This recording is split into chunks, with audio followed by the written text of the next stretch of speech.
kepercayaan iman Katolik itu ada banyak. Yang jelas kita akan jelasin sekarang hanya segelintir. Yuk kita bahas satu persatu. Yang pertama ada sejarah agama Katolik. Agama Katolik itu punya sejarah yang jelas dan bisa dibuktikan langsung dari Alkitab. Nah, nama Katolik itu berasal dari bahasa Yunani yang berarti Katolikos, atau terjemahan dalam bahasa Inggrisnya throughout the world. Artinya satu dalam kepercayaan dan sikap yang meliputi seluruh dunia alias universal. Sejauh Kristus hadir di dalamnya. Di mana terdapat Kristus, di sana jugalah gereja Katolik. Awalnya agama kita ini turun langsung dari Sang Penyelamat, yaitu Yesus Kristus. Nah, kekasih hati kita ini mengutus murid pertamanya yaitu Petrus sebagai batu karang di mana Yesus meletakkan gerejanya. Atau bisa juga kita sebut Petrus adalah Paus pertama. Dan inilah awal dari gereja Katolik.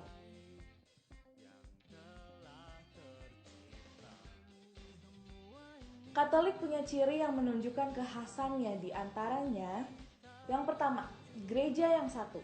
Maksudnya bukan sebagai gereja yang jumlahnya cuma satu, tapi lebih dipahami dalam kerangka kesatuan. Semua satu kesatuan, satu tubuh dan kepalanya adalah Kristus itu sendiri. Gereja hanya memiliki satu iman.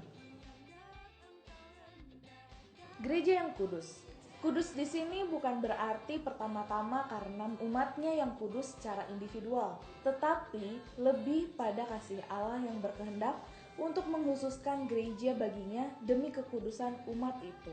Itu berarti bahwa kekudusan gereja Katolik sangat berkaitan dengan umatnya yang berdosa. Dalam kedosaan inilah Allah mengutus Yesus putranya untuk menebus dosa manusia. Gereja yang Katolik. Nah, maksudnya gereja yang Katolik itu seperti berikut. Gereja Katolik hidup di tengah bangsa-bangsa di seluruh dunia. Menjamin ajaran yang utuh, benar dan universal. Menampilkan dirinya sebagai agama yang terbuka dalam menunjukkan karya keselamatan Allah bagi dunia. Gereja yang apostolik. Nah, apa pula itu apostolik? Well, rumusan gereja apostolik mau menunjukkan bahwa keberadaan gereja Katolik sangat erat berkaitan dengan panggilan dan perutusan para rasul yang diterima dari Yesus Kristus. Gereja Katolik mempunyai panggilan dan perutusan yang sama dengan para rasul, yaitu mewartakan kabar gembira, serta gereja Katolik juga mempunyai kesamaan dengan gereja zaman para rasul, yaitu kesamaan dalam ajaran, ibadat, dan struktur gereja. Itu baru sejarahnya saja. Sekarang kita masuk ke sakramen-sakramennya yang ada di Katolik. Ayo, siapa aja yang hafal nih? Berapa banyak coba? Oke, kita runut satu persatu. Sakramen yang paling pertama kita terima, apa coba? Iya, tidak lain tidak bukan adalah sakramen baptis. Iya, benar. Sakramen ini menjadi cap atau tanda untuk kita sebagai pengikut Kristus. Dan hanya satu kali kita terima sakramen ini. Ya, kecuali kadang-kadang ada juga misa yang di dalamnya ada pembaharuan janji baptis. Kapankah itu? Ada yang tahu? Nah, sakramen yang kedua ini bernama sakramen Ekaristi. Dan kita menerimanya untuk pertama kali atau komuni pertama ketika kita kelas 3 SD, sekitaran lah ya. Nah, setelah itu kita akan terima lagi sakramen Ekaristi setiap misa. Yo, siapa yang suka bolos misa selain saya? Selanjutnya ada sakramen Krisma. Bagi yang sudah pernah mendapatkan sakramen ini berarti sudah dewasa secara imannya. Coba kita sedikit introspeksi yuk. Nah, kalau sudah dewasa, maka siap diutus dan mandiri untuk mewartakan kabar gembira.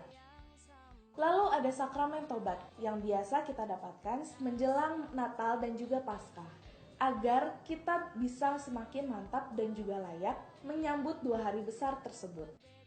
Sebenarnya sakramen ini bisa-bisa aja diterimakan kapanpun. Kalau sadar dan mau bertobat, silahkan datang ke imam dan minta sakramen tersebut. Berikutnya ada sakramen perminyakan. Biasanya sih buat umat yang lagi sakit keras dan mungkin yang sudah mendekati ajalnya. Ini membuktikan Allah selalu menyertai kita termasuk saat-saat kita sakit. Ia memberi kekuatan pada kita. Sakramen imamat diperuntukkan bagi para calon imam. Ayo, siapa aja yang mau jadi imam? Kalau mau jadi imam, berarti kita nggak akan menerima sakramen yang satu ini, yaitu sakramen perkawinan. Kan kalau mau jadi imam harus hidup selibat alias nggak nikah. Lengkapkan sakramen kita dari lahir sampai kita menghadap padanya. Lalu ada juga nih tradisi yang teramat sangat khas di Katolik, yaitu liturgi dan juga hierarki. Liturgi merupakan persekutuan dan perjumpaan dengan Yesus Kristus.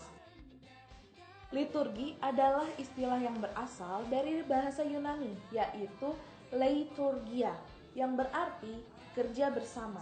Kerja bersama ini mengandung makna peribadatan kepada Allah dan pelaksanaan kasih. Contoh liturgi adalah perayaan Ekaristi. Hierarki, gereja lengkap, ada pembagian tugas, ada paus, ada uskup, ada imam, biarawan, biarawati, dan ada juga awam.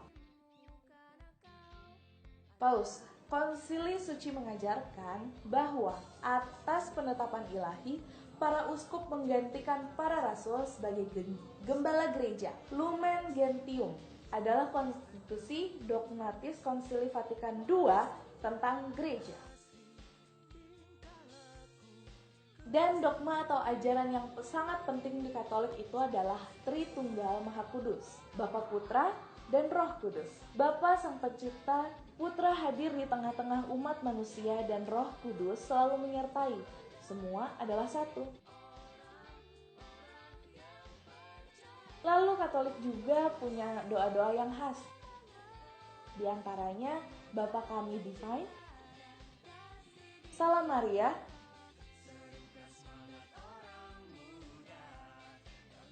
Aku Percaya, dan tentunya masih banyak doa yang lainnya lagi. Dan yang terakhir adalah orang-orang suci atau yang biasa kita sebut santo atau santa. Ini adalah beberapa contoh santo atau santa yang sering kita temui. Santo Paulus. Yo, tau gak nih tugas atau spesialisasi beliau? Terus kalau Santo Tarsisius? Belum pernah dengar? Ayo dicari ya. Santa Agatha? Belum pernah dengar juga? Terlalu. Santa Angela? Tahu kan? Good.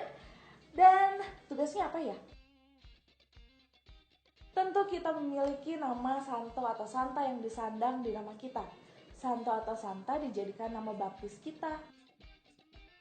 Well, banyak ya ternyata. Jangan mau deh jadi umat Katolik KTP, rajin misa, tapi nggak tahu manfaat, tujuan, seluk-beluk tentang Katolik itu sendiri.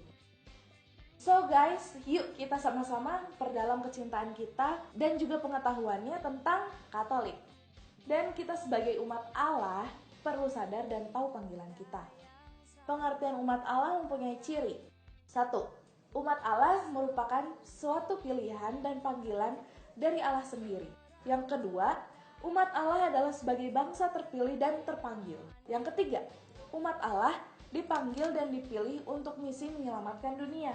Dan yang keempat, hubungan Allah dengan umatnya dimateraikan oleh perjanjian dan harus menaati perintahnya. Yang kelima, umat Allah selalu dalam perjalanan melewati padang pasir menuju tanah terjanji.